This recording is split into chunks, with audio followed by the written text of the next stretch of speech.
नमस्कार दोस्तों, मैं सिद्धार्थ आप सभी का बहुत बहुत स्वागत करता हूँ। भैरव एक ऐसे विषय हैं जिन पर बहुत सारे वीडियोज यूट्यूब पर अवेलेबल हैं। बहुत सारे ज्ञानी व्यक्तियों ने अपना अध्ययन लोगों के सामने रखा है। इस पर बहुत सारी किताबें भी लिखी गई हैं। मैंने भी इसी चैनल पर भैरव के बारे में कुछ वीडियोस करे हैं और ये बहुत अच्छी बात है कि आज के समय में लोगों में भैरव को जानने की रुचि बढ़ रही है। भैरव को यदि हमें समझना है और अधिक गहराई से, तो हमें तंत्र को और तंत्र से जुड़े हुए ग्रंथों को समझने की आवश्यकता है। तंत्र की यदि हम बात करें तो ये मुख्य रूप से शिव और शक्ति का संवाद है। शक्ति के यानी पार्वती के बहुत सारे प्रश्न होते हैं और शिव उन प्रश्नों का समाधान करते हैं।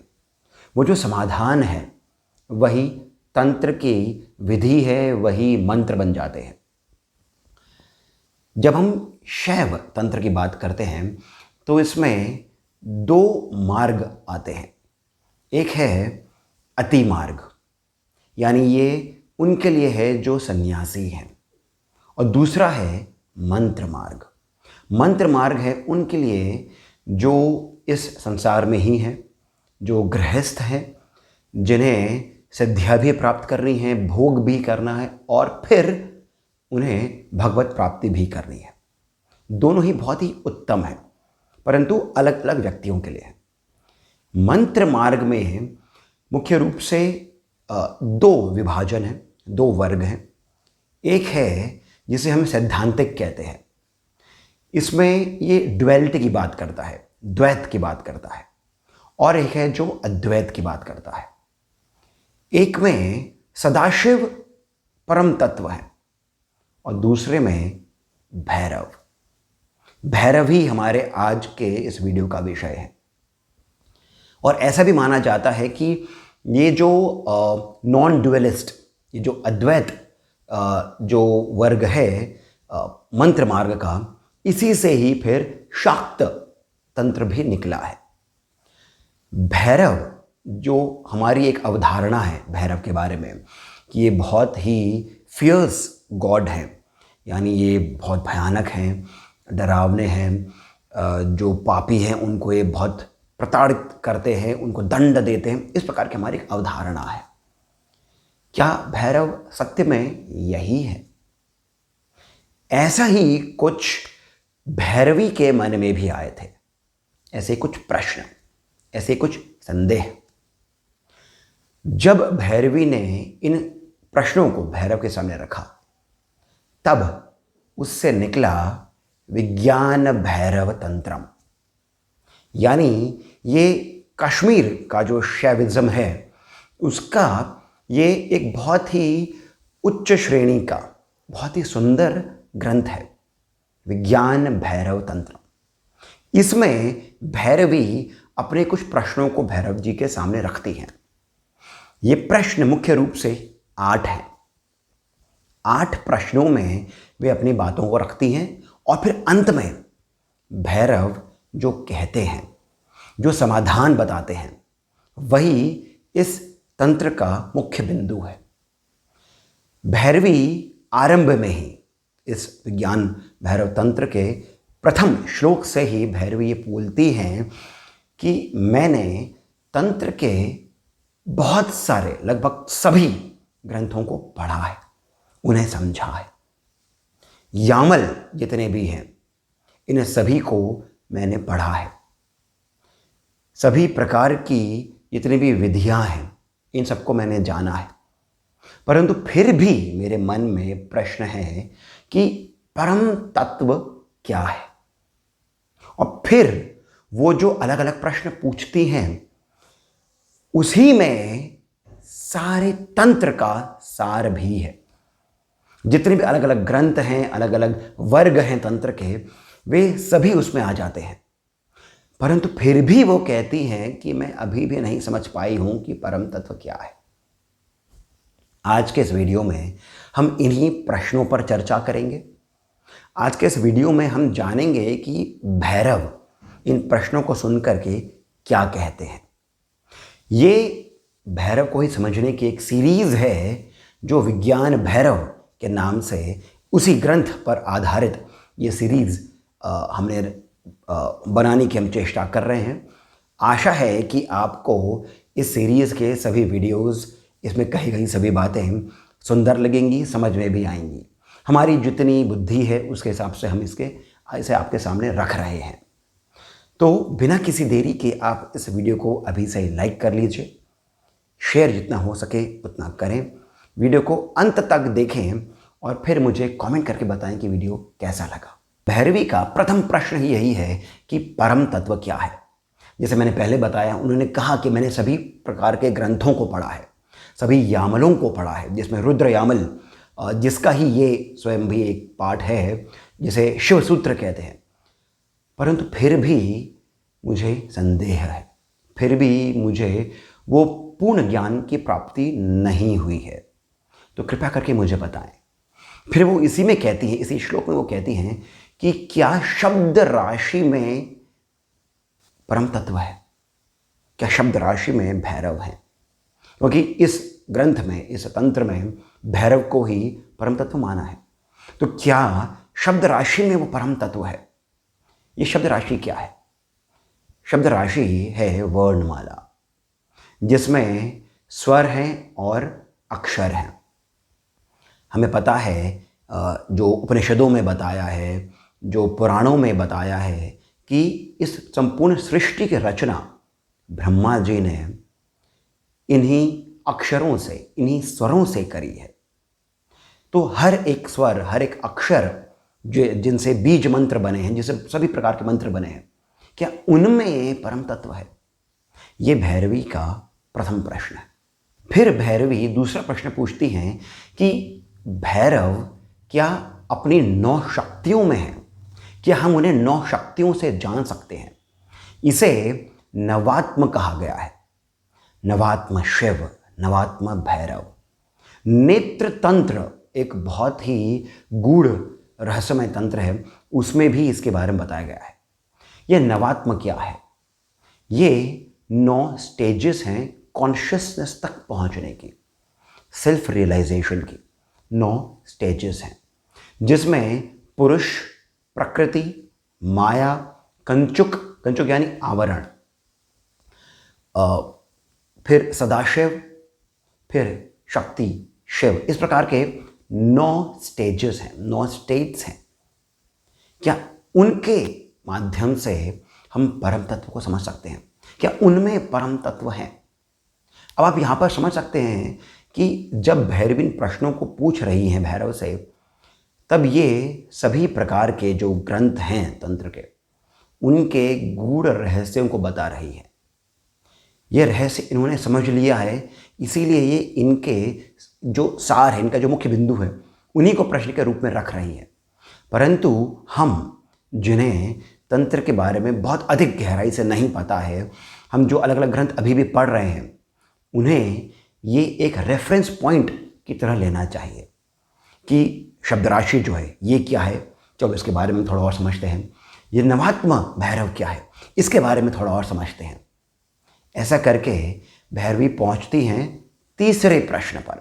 ये जो तीसरा प्रश्न है, मुझे लगता है कि आप में से अधिकांश लोगों को इसके बारे में पहले से ही पता होगा, यानी जो मैं बताऊंगा उसे आपने सुन तो रखा ही होगा, भले ही इसके बारे में हमें उतना गहरा ज्ञान नहीं भी हो। भैरवी कहती हैं कि क्या त्रिशिरा भैरव परम तत्व है? आप बोलेंगे त्रिशिरा भैरव तो हमें नहीं पता है। त्रिशिरा का अर्थ हुआ 3 सिर वाले। अब 3 सिर वाले भैरव, अब जब गूगल करेंगे तब आपको ये मिल जाएंगी, इनकी आइकनोग्राफी भी मिल जाएगी। भैरव जिनके 3 सिर हैं। ये 3 सिर क्या है? ये 3 सिर हैं ईड़ा, पिंगला और सुषुम्ना। अब आपको पता है, ये हम में से अधिकांश लोग योग तो करते ही हैं, और जो इस वीडियो को देख रहे हैं उन्हें काफ़ी ज्ञान भी होगा इस बारे में। ईड़ा यानी चंद्र, पिंगला यानी सूर्य, और फिर सुषुम्ना। तो क्या ये परम तत्व है? यदि हम इनके बारे में जान लें, इनका जो गहरा रहस्य उसे जान लें, तो क्या वो परम तत्व होगा? ऐसा भैरवी अपना तीसरा प्रश्न पूछती है त्रिशिरा भैरव के बारे में। ये जो चौथा प्रश्न है, इसमें भैरवी पराशक्ति, परादेवी, वो जो परम शक्ति हैं, उनके बारे में भी अपने इस क्वेश्चन में, अपने इस प्रश्न में उसे संलिप्त करके पूछ लेती है।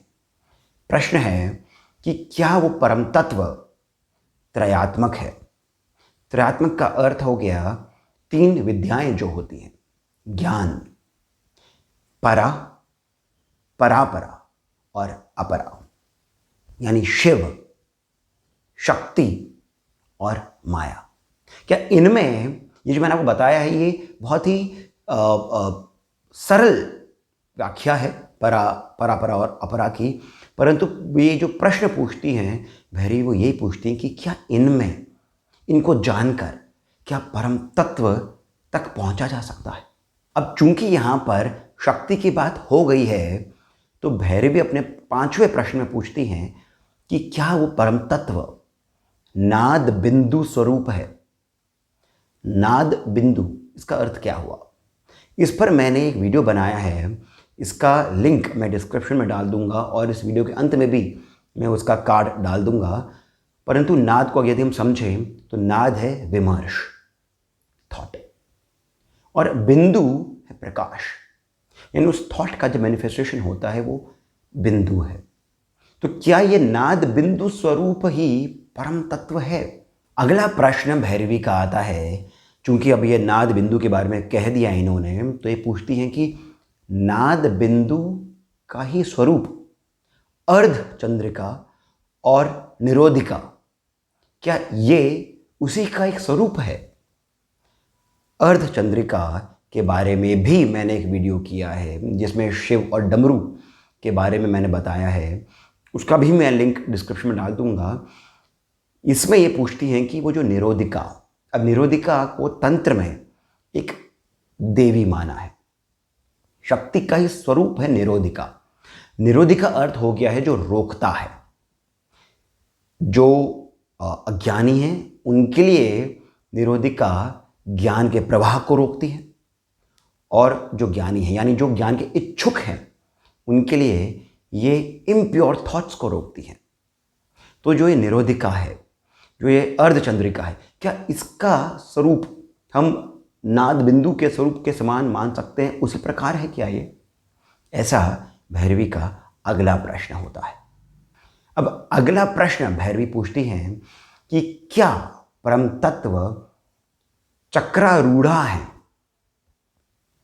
चक्रारूढ़ा अर्थात चक्र पे आरूढ़ है। ये चक्र क्या है? यहां पर ये बोलती हैं मूलाधार। यहां पर ये चक्रों के बारे में कहती हैं। मतलब ये कि वो जो चक्र हैं हमारे, जो षट चक्र भी कहते हैं, 7वां सहस्त्रार होता है जिसमें कुंडलिनी शक्ति भी है, क्योंकि कुंडलिनी शक्ति का ही जागरण है जिससे मूलाधार, स्वादिष्ठान इत्यादि ये खुलते हैं। तो देवी पूछती हैं कि क्या वो परम तत्व इन्हीं के अंदर है? क्या परम तत्व को इसके माध्यम से जाना जा सकता है? भैरवी का अंतिम प्रश्न बहुत सरल है। वे पूछती हैं कि क्या वो परम तत्व केवल शक्ति है।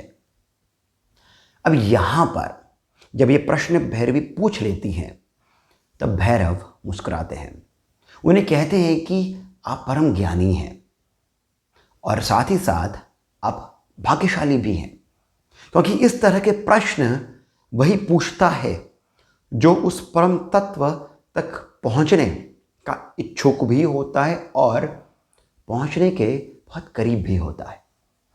तब ऐसे में भैरव कहते हैं कि मैं ये सब कुछ भी नहीं हूं, ना ही मैं त्रिशिरा हूं, ना ही मैं त्रयात्मक हूं, ना ही मैं नवात्म हूं, ना ही मैं चक्रारूढ़ा हूं इत्यादि।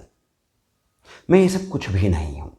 ये जो परम तत्व है ये इन सब से बहुत अलग है।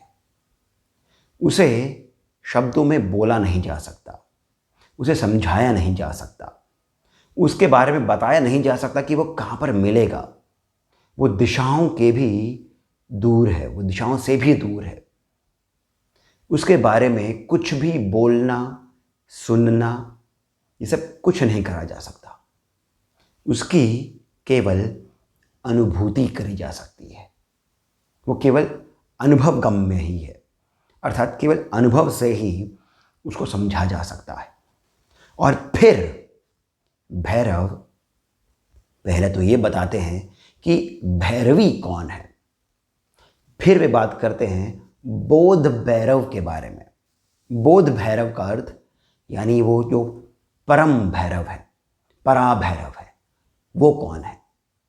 और फिर ये 112 विधियां बताते हैं, 112 वेज, जिसमें ये बोलते हैं कि इनमें से एक को भी यदि आप पकड़ करके आगे चलते रहेंगे तो आपको वो परम तत्व की प्राप्ति हो जाएगी, आप उस परम तत्व से साक्षात्कार कर सकेंगे। अब यहीं पर ही मैं इस वीडियो को विश्राम दूंगा, क्योंकि जिन्हें इन प्रश्नों के बारे में थोड़ा बहुत ज्ञान है वो इस पर थोड़ा और सोचना चाहेंगे। जिन्हें इसके बारे में नहीं पता है वो इनके बारे में थोड़ा और पढ़ना चाहेंगे। परंतु फिर भी आप पढ़ें या फिर नहीं पढ़ें, आपको पता हो या फिर नहीं पता हो, अगला वीडियो जो होगा उसमें मैं इन्हीं प्रश्नों पर थोड़ा और अधिक प्रकाश डालूंगा। क्योंकि अभी तो मैंने बता दिया है कि भैरव ने बोला कि मैं ये सब कुछ भी नहीं हूँ, परंतु हमें यदि ये जानना है कि माया क्या नहीं है, वो हम तभी समझ सकेंगे जब हमें ये पता होगा कि माया क्या है। जब तक हम माया को नहीं समझ पाएंगे तब तक हम ये नहीं जान पाएंगे कि ये माया नहीं है। इसी प्रकार जब तक हम इन प्रश्नों को, इसके जो रेफरेंसेस हैं, उन्हें समझ नहीं पाएंगे तब तक हम ये नहीं पता लगा पाएंगे कि वो परम तत्व जो ये नहीं है वो क्या है। तो अगला वीडियो मैं आपके लिए आपके सामने बहुत ही शीघ्र रखूँगा, आपके लिए बहुत अति शीघ्र लेकर के आऊँगा। तब तक मैं आप सभी से विनती करता हूँ कि कृपया करके इस वीडियो को लाइक करिए, हमें सब्सक्राइब करना नहीं भूलिए, इस वीडियो को जितना अधिक हो सके उतना शेयर करिए। साथ ही साथ कमेंट सेक्शन पर जाकर के मुझे बताएं कि आपको ये वीडियो कैसा लगा। यदि वीडियो अच्छा लगा है तो कमेंट सेक्शन में ही पहला कमेंट पिंड है, वहाँ से पेटीएम, जीपे इत्यादि के माध्यम से जितना आपके मन में आए उतना श्री सहयोग अवश्य प्रदान करें, बहुत अधिक प्रोत्साहन मिलता है। इसी के साथ मैं सिद्धार्थ अब आप सभी से जाने की अनुमति लेता हूँ। धन्यवाद।